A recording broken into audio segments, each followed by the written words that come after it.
What's up? It's Ben from WODprep, and in this video, I'm gonna give you 4 advanced wall walk tips that will help you improve your wall walks. This is a video specifically made for people who already have wall walks as prescribed. If you haven't done any wall walks yet and you're trying to learn how to do it, be sure to go check out my other videos that I've made, and I even have a free wall walk guide that will help you learn how to do wall walks, and I can share a little bit more about that at the end of this video if you're someone who's trying to improve. But this video, I'm gonna cover 4 kind of advanced tactics that I've personally learned after trying lots of workouts with wall walks and failing miserably in some and actually excelling really well in others. Here are 4 things that I learned. Before we get into the nitty-gritty, of course, if you haven't yet, smash the subscribe button because I have lots of great content coming for you over the next several weeks here at WODprep. Let's talk about advanced wall walk tip number 1, and that is jumping your feet off the ground. So I figured out this tip when I was really tired at the end of an open workout. A lot of times when people are doing wall walks, they do the downward dog, they slowly get their feet off the ground, and they kind of walk and step at the same time. And it looks something like this. So someone will be laying on the ground, they maybe get their downward dog, and then they get both feet off the ground, and then they start walking, okay, and they'll get all the way up. Maybe full speed, it looks something like this. Okay, and then they'll walk their way all the way up. Well, what I realized is that the first few steps of the wall walk are really freaking hard. It's hard to get your feet a lot of elevation, especially in that position where we're really fatiguing and taxing our shoulders. So out of pure necessity, I actually started realizing that you can kind of jump, and kind of kip the wall walk, believe it or not. Of course, leave it to CrossFitters to try to learn how to kip everything. But check this out. What I started doing was I started jumping from my knees to get my feet up as high as I could on that initial step, and basically kind of cut the wall walk in half. Here's what it looks like. So I'm here, I get into this downward dog position, but rather than lifting my knees up, I kind of lift my knees up and my feet at the same time. So it looks like this. Okay, and then I'm walking. So full speed looks something like this.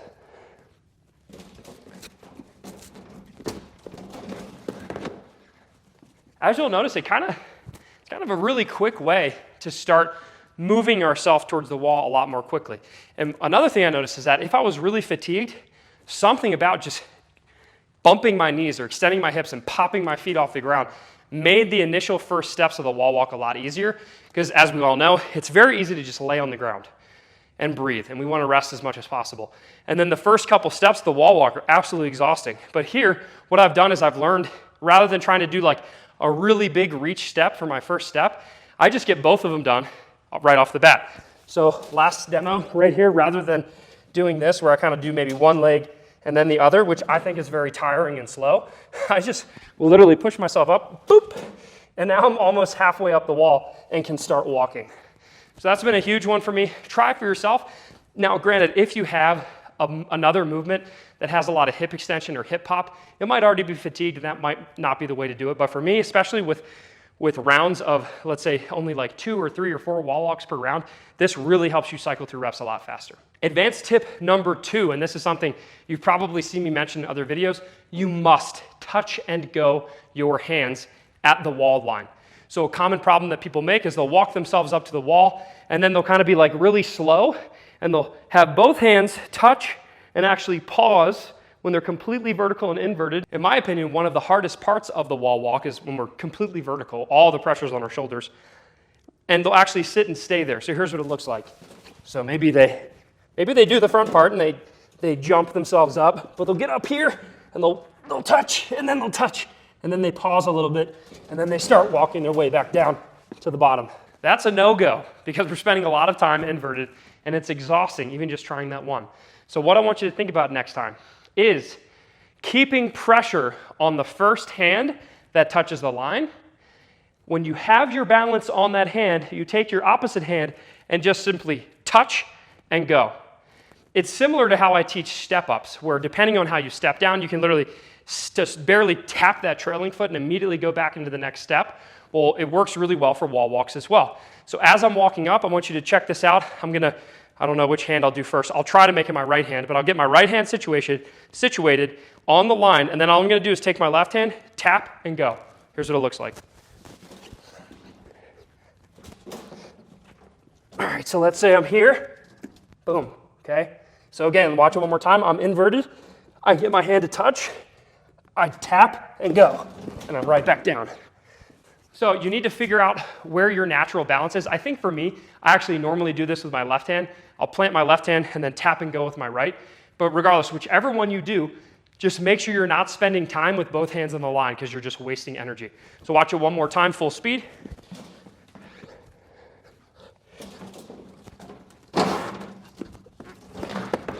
Okay, did you see how fast that was?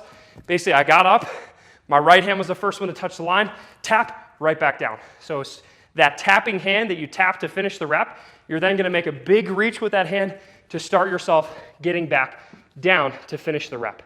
And then that goes into my third advanced tip, and that's splat to the ground. So you might have noticed here, as soon as I got done the rep, I kind of ran my hands forward, and then you'll hear my feet just sliding off the wall. That's what you need to do. Right after I do that touch and go line tap at the wall, watch how quickly I kind of run my hands out in front of my body to get them to touch the line. As soon as I make contact, so my hand's coming, as soon as my second one hits, boom, my feet are dropping off the wall. You gotta make sure your feet don't drop too early, but as soon as I get my hands to the line, the rep is over as long as I just splat to the ground. So here's what it looks like full speed.